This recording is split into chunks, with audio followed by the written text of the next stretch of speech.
네, 시간이 너무 많이 갔습니다. 다 함께 묵상 기도하시겠습니다.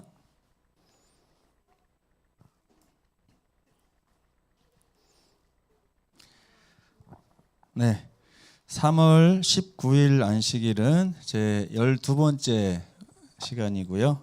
흔들리지 않는 나라를 받음이라는 주제를 한 주일 동안 우리가 공부를 했습니다. 화요일하고 어제 우리가 시온산의 축제와 또 시온산의 심판에 대한 이야기를 했죠.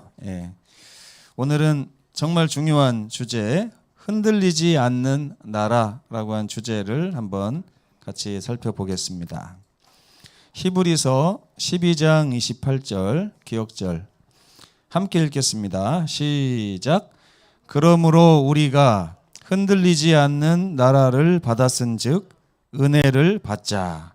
이로 말미암아 경건함과 두려움으로 하나님을 기쁘시게 섬길지니. 이게 히브리서에 나오는 이제 결론이라고 할 수가 있겠습니다. 히브리서의 결론. 어제 저녁에도 아주 많이 강조를 했었는데 다시 한번 제가 읽겠습니다. 우리가 뭘 받았다고요? 흔들리지 않는 나라를 받았습니다. 이거를 지금 3달 동안 배운 거예요. 우리가 흔들리지 않은 나라를 배웠다고 하는 이 사실을 3달 동안 배웠어요. 3달 동안 배운 그 소감이 어떻습니까? 네? 흔들리지 않는 나라를 배우셨기 때문에 소감도 흔들리지가 않는 것 같습니다. 보니까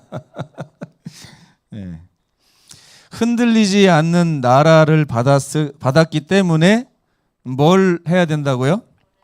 은혜를 받아야 된대요. 은혜. 그러니까 이제 우리 그리스도인들의 삶은 한마디로 말하면 은혜 받는 삶이라고 할 수가 있어요. 교회에 와서 말씀을 왜 듣는 것입니까? 은혜 받으려고, 그죠? 그 은혜를 못 받고 교회를 왔다 갔다 하는 거는 의미가 없어요. 그리고 이 받은 은혜가 있으면 그 은혜가 삶에 가서 영향을 미쳐야 됩니다. 여러분 이런 얘기 혹시 들어보신 적 있나요? 누군가에게 들은 한마디 말이 나의 삶을 바꿨습니다. 이런 얘기 들어보신 적 있으세요? 여러분들도 혹시 삶이 바뀌었던 말을 들어본 적이 있으십니까? 그러니까 그런 경험이 혹시 있으세요, 여러분들이? 제가 어렸을 때 참 편리하더라고요. 거짓말하는 게. 막 어려움이 닥칠 것 같은데도 그때 적재적소에 이렇게 거짓말을 하나씩 하면 삶이 편해지는 것처럼 느끼고 있을 때가 있었습니다. 아이 때. 이거 누가 먹었어? 그러면 나 아니에요. 이 장판 밑에 있는 돈 누가 가져갔니? 몰라요. 이렇게 해가지고 이렇게 살다 보니까 자기도 모르게 자꾸 진실이 아닌 것을 이렇게 진실인 것처럼 얘기하는. 요즘에 우리 단우 엄마하고 이렇게 하는 얘기를 들어보면 그냥 옛날에 제가 살았던 드라마를 보는 것 같아요. 이렇게 눈에 뻔히 보이는데도 아니라고 하고 눈에 뻔히 보이는데도 막 우기는 걸 보면서 물론 우리 아들은 엄마 아빠가 내가 이렇게 얘기해도 진실이 무엇인지를 알 것이다라고 하는 거를 아는 것 같더라고요. 그래서 이렇게 뭐 하얀 거짓말처럼 이렇게 하는데 어느 날 이렇게 선생님이 저에게 3학년 때 선생님이 그런 말씀을 하시더라고요. 목에 칼이 들어와도 진실만을 얘기하는 사람의 삶은 가치가 있다. 제가 갑자기 뜬금없이 수업 시간에 그 얘기를 듣는데 이렇게 탁 앞에 박혔어요. 그게 목에 칼이 들어와도 진실만을 얘기해? 그거 어리석은 거 아닌가? 막 이렇게 고민하다가 그것 때문에 제가 일주일 동안 학교 다니면서 계속 그걸 이렇게 생각을 했어요.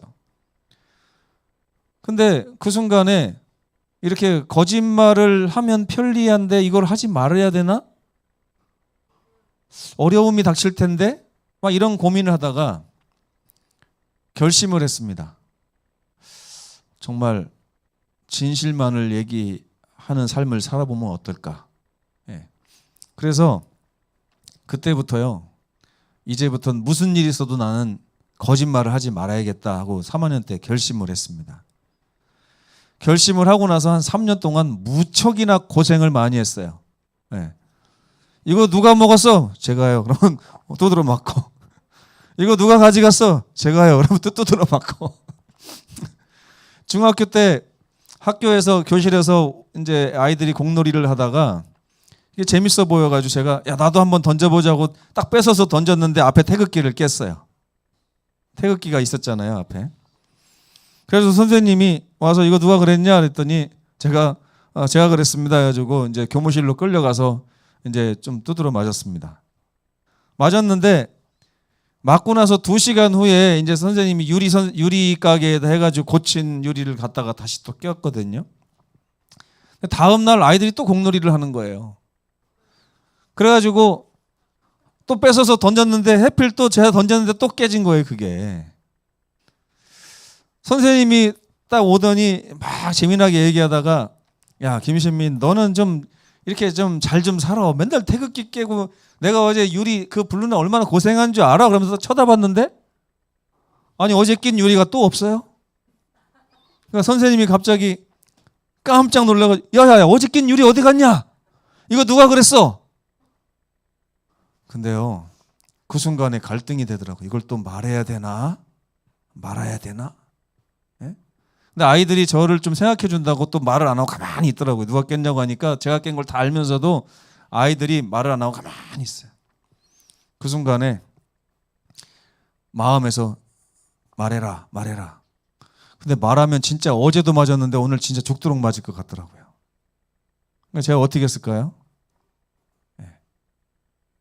말을 안 했어요.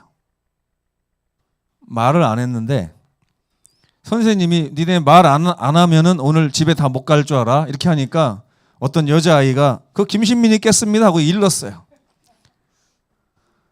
그리고 나서 제가 또 끌려갔는데 선생님이 저를 때리면서 하는 말이 뭐냐? 왜 솔직하지 못하냐는 거예요. 왜 솔직하지 못하냐?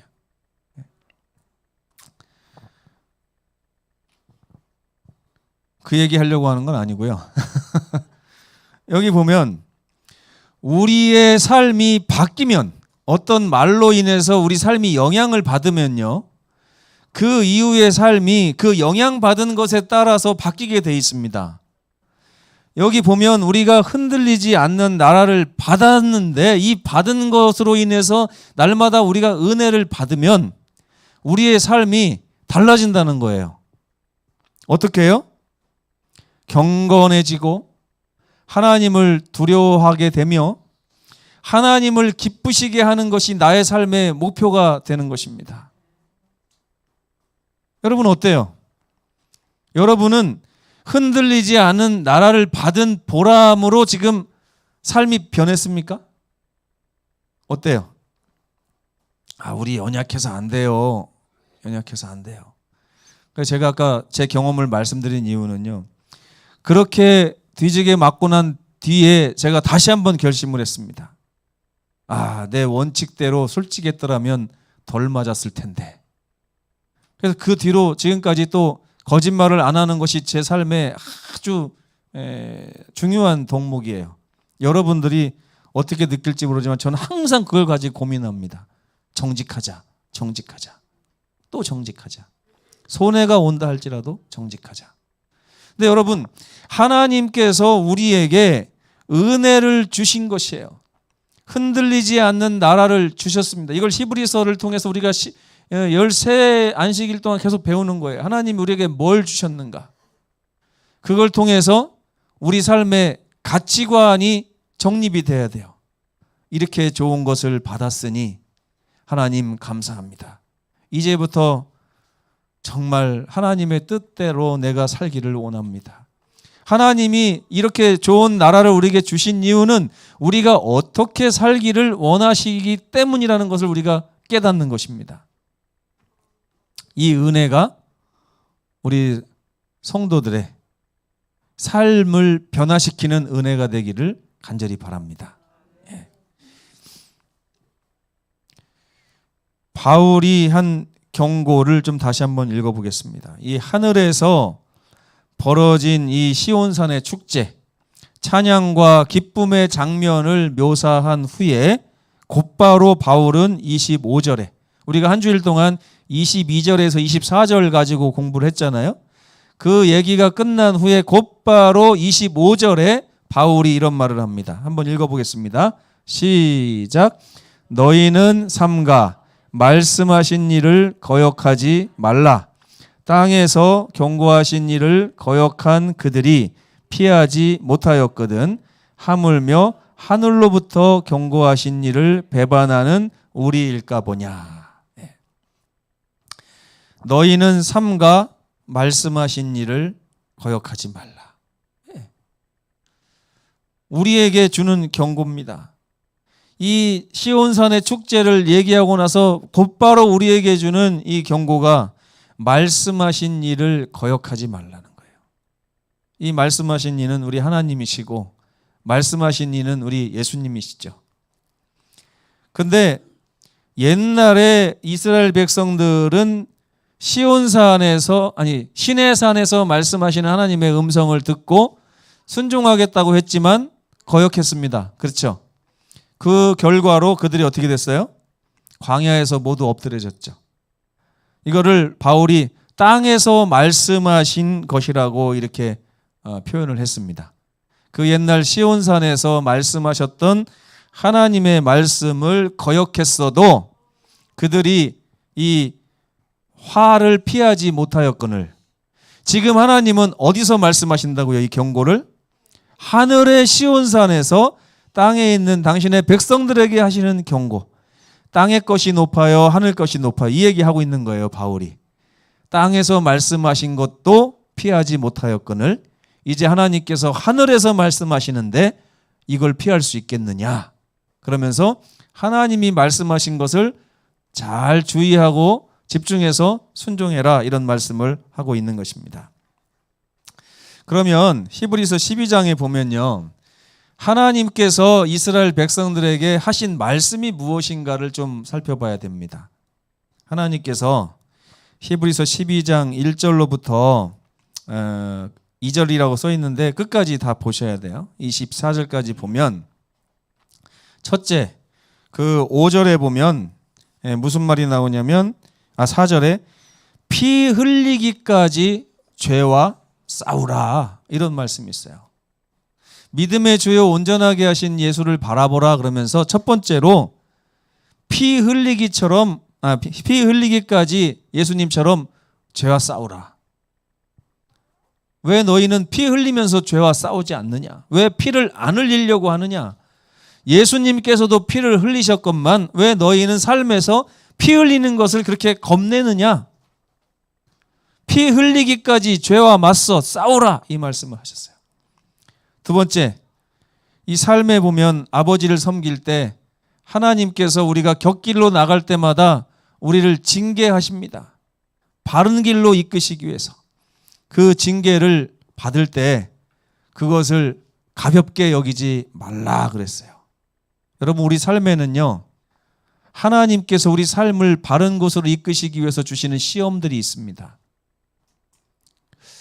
만약에 여러분들의 삶에 시험이 있을 때 이걸 생각해 보셔야 돼요. 내가 혹시 지금 곁길에 서 있지는 않은지. 네.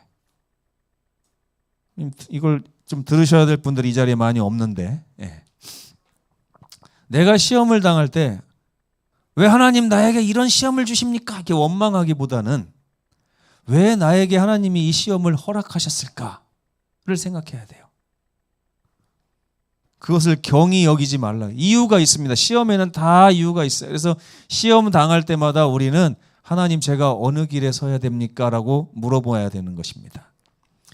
세 번째는 이제 15절로 가면 쓴뿌리가 나지 않게 하라 하는 그런 말씀을 주셨어요. 쓴뿌리가 나지 않게 하라. 이 쓴뿌리는 신명기 29장 18절에 보면 두 가지가 나옵니다. 형제에 대해서 악한 마음을 품으라고 하는 사탄의 음성에 그것이 우리 마음에 뿌리를 내리는 것이 쓴뿌리다 그랬어요. 사단이 자꾸 어떻게 유혹한다고요? 우리를 형제를 미워하고 질투하고 시기하고 업신여기고 하는 이 일을 사단이 시킨다 그랬습니다. 이것이 우리 마음에 뿌리를 내리지 않도록 하라 이 말이죠. 두 번째는 지도자에 대한 비판을 이야기하고 있습니다. 신명기서에는 여러분들을 이끄는 지도자들, 목회자들이나 장로님들이나 이렇게 볼 때 그분들의 부족함을 보면서 어떤 유혹에 빠질 수 있어요? 목사가 장로가 저래서 되겠는가? 이렇게 하면서 비판하기 쉽습니다. 그러나 그것은 우리 마음에 있는 쓴뿌리예요. 그 비판을 뭘로 바꿔야 될까요? 비판을 기도로 바꿔야 됩니다. 기도로. 대답을 못 하시는 거 보니까 안 해보셨나 봐요. 비판 저는 많이 해봤어요. 예전에 제가 목회 처음 나왔을 때 하나님께서 그렇게 하신 건 아닌데 제가 선배 목사들이나 기존의 나이 드신 장로님들의 삶을 보면서 어떤 생각에 많이 빠졌냐면 비판의 생각에 많이 빠졌어요. 왜 목사님이 선배 목사들이 저럴까? 왜 평생을 신앙했다고 하는 장로님들이 저럴까? 근데 그것을 하나님이 나중에 깨주셨는데 어떻게 깨주셨냐면 그거 볼 때마다 비판하지 말고 그 대신 그들을 위해서 기도하는 사람이 되라. 그래서 제가 한동안 기도하다가 하나님께 또 이런 질문을 했습니다. 하나님, 제가 기도해도 안 바뀌어요. 제가 그 목사님들을 위해서 기도했는데 바뀌질 않아요. 그 장로님들을 위해서 기도했는데 맨날 똑같아요. 그래도 기도해야 됩니까? 어떻게 해야 돼요, 여러분? 하나님께서 내가 왜 기도하라고 했는지 아느냐? 왜 기도해야 됩니까? 너를 위해서야. 무슨 얘기인지 아시겠어요? 우리 자신이 죄에 빠지지 않게 하기 위해서 우리가 기도하는 것입니다. 기도하지 않는 사람은 어떻게 될까요? 다 비판의 늪에 빠지게 돼 있습니다. 왜? 그들은 변하지 않으니까요.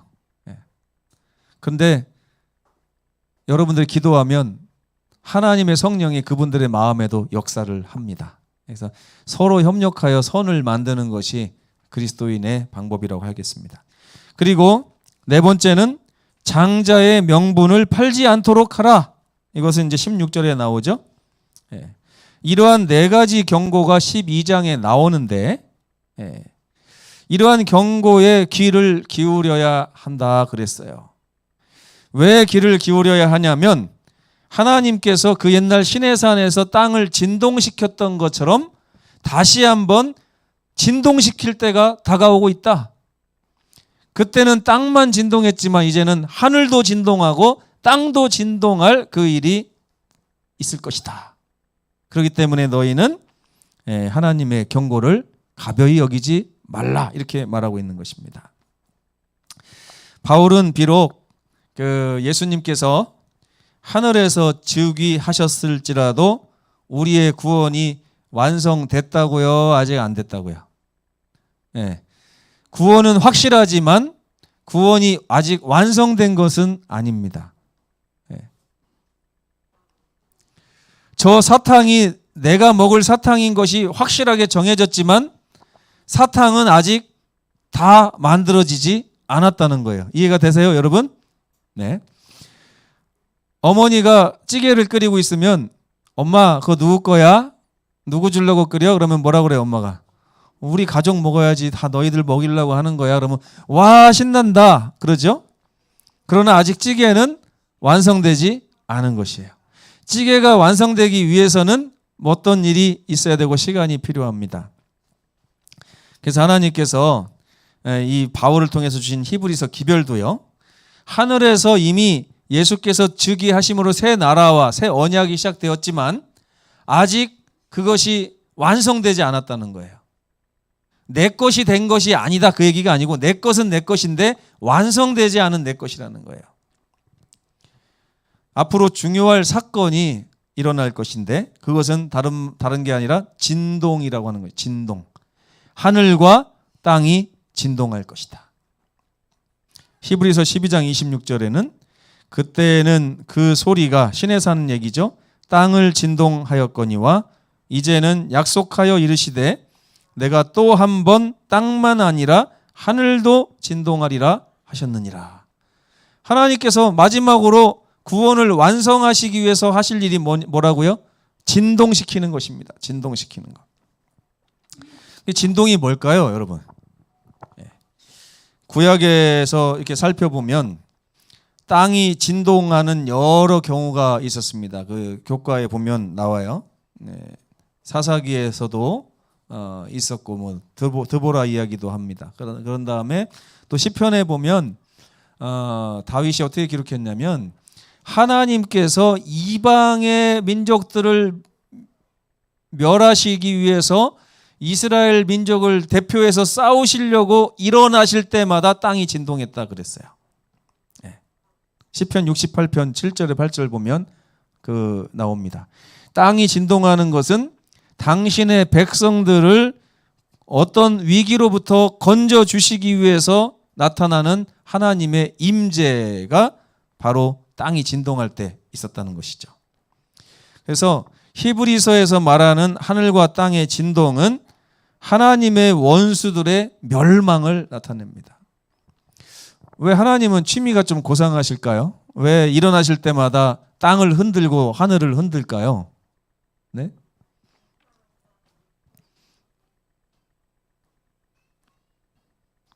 제가 말씀을 멈춰도 반응이 없네요.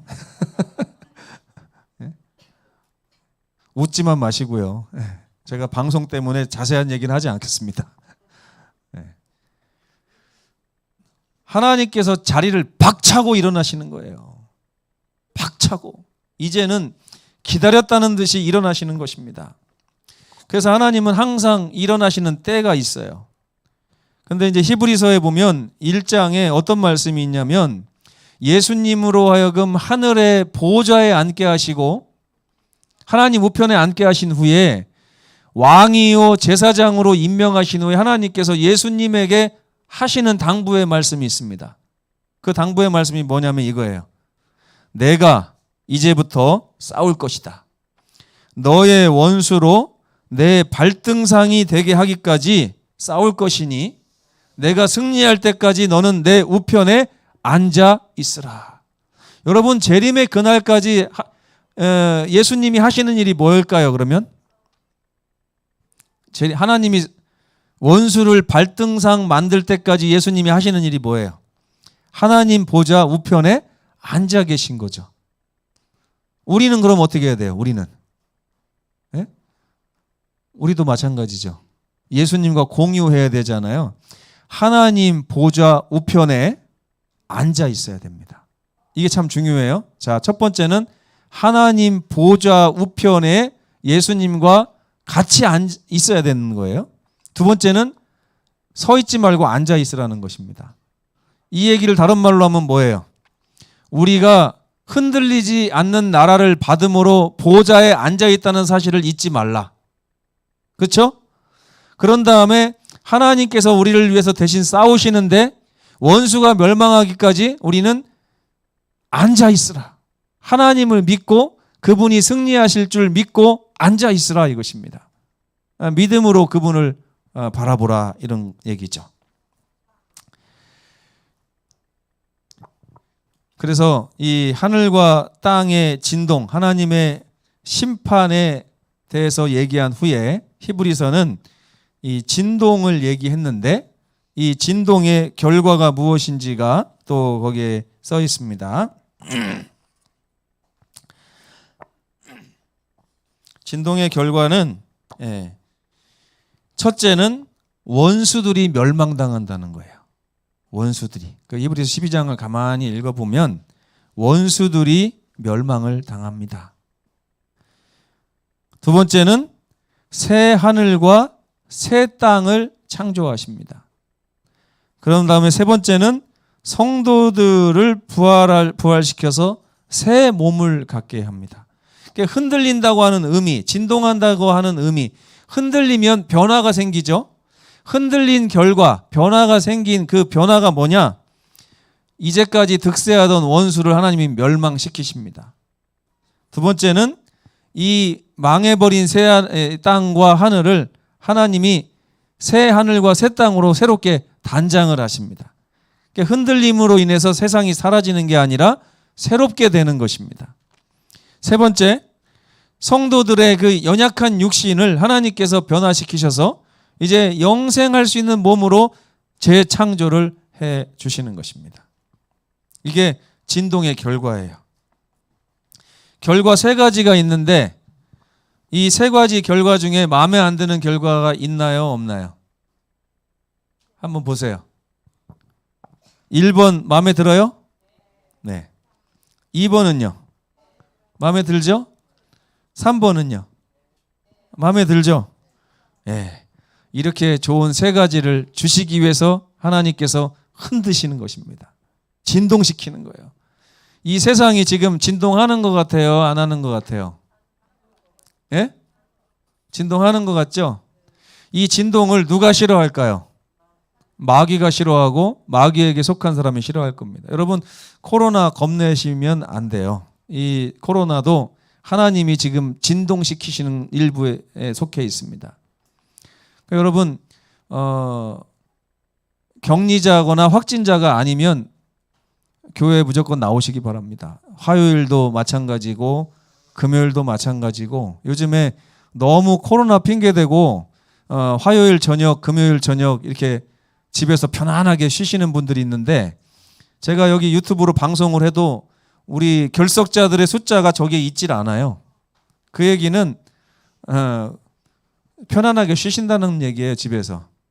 아예 코로나 핑계로 화요일 예배도 스킵, 금요일 예배도 스킵, 안식일 학교도 지금 보면 몇 사람 없어요. 11시나 돼야 이제 들어오겠죠. 제가 교과를 오래 하는 이유가 교과도 듣고 설교도 들으려면 제가 좀 오래 해야 됩니다. 늦게 들어오시는 분들이 많아가지고. 그러나 이렇게 좋은 것들을 우리에게 하나님이 주셨는데 주시기 위해서 흔드셨어요. 근데도 그 흔드는 와중에 흔들리지 않는 것 두 가지가 있다고 합니다. 흔들리지 않는 것 두 가지. 첫 번째는 우리가 상속받은 상속물은 흔들리지 않습니다. 하늘나라는 흔들리지 않아요. 두 번째, 예수님의 제사장 직분도 흔들리지 않습니다. 모든 것이 흔들려요. 세상도 흔들리고 다 지진에다가 뭐 쓰나미에다가 뭐 전쟁에다가 지금 얼마나 많이 흔들립니까? 그러나 흔들리지 않는 것 뭐가 있다고요? 더 낮고 영구한 우리들의 소유 흔들리지 않습니다. 또한 영원한 제사장 직분을 가지신 예수님의 그 직분 흔들리지 않아요. 그렇기 때문에 우리는 흔들리는 것에다가 집중을 해야 될까요? 흔들리지 않는 것에다가 집중을 해야 될까요? 흔들리지 않는 것에다 집중하라는 얘기가 오늘 기억절이에요. 흔들리지 않는 나라를 받았은 즉 그것으로 인해서 은혜를 받으라는 것입니다. 세상이 아무리 흔들려 코로나로 흔들리고 전쟁으로 흔들리고 기근으로 흔들리고 쓰나미와 지진으로 태풍에 흔들린다 할지라도 우리는 흔들리지 않는 것을 바라보며 은혜를 받아야 된다는 것입니다. 하나님의 선물에 대한 우리의 합당한 반응은 그래서 히브리서 12장 28절입니다. 암기가 될 수 있도록 제가 도와드리기 위해서 다시 한번 읽겠습니다. 시작. 그러므로 우리가 흔들리지 않는 나라를 받았은즉 은혜를 받자. 이로 말미암아 경건함과 두려움으로 하나님을 기쁘시게 섬길지니. 어떻게 하라고요? 하나님을 기쁘시게 섬기라. 하나님이 기뻐하시는 삶을 좀 살아봐라. 목표를 거기에 두고 살아봐라. 이런 내용입니다. 우리는 빌립보서 3장 20절에 보면 하늘의 시민권을 가진 사람들이라 그랬어요. 그게 바로 흔들리지 않는 우리의 소유입니다. 다른 것들은 다 흔들려요. 그 흔들리지 않는 것을 바라보면서 은혜 받은 사람은 기쁘게 하나님을 섬길 수 있습니다. 하나님, 어서 오시면 좋겠습니다. 저 흔들리지 않는 나라 속히 완성되어 저에게 누릴 수 있도록 해주시면 좋겠습니다. 이렇게 흔들리지 않는 나라를 하나님께서 우리에게 주셨으니 그로 인해서 은혜를 받고 하나님을 기쁘시게 섬기는 삶을 살지 않겠느냐 하고 말하는 것이 히브리서입니다. 히브리서의 기별이 우리 모든 성도들의 마음에 영혼의 닻이 되어 자리 잡기를 간절히 바라면서 말씀을 마치겠습니다. 묵상 기도하시겠습니다.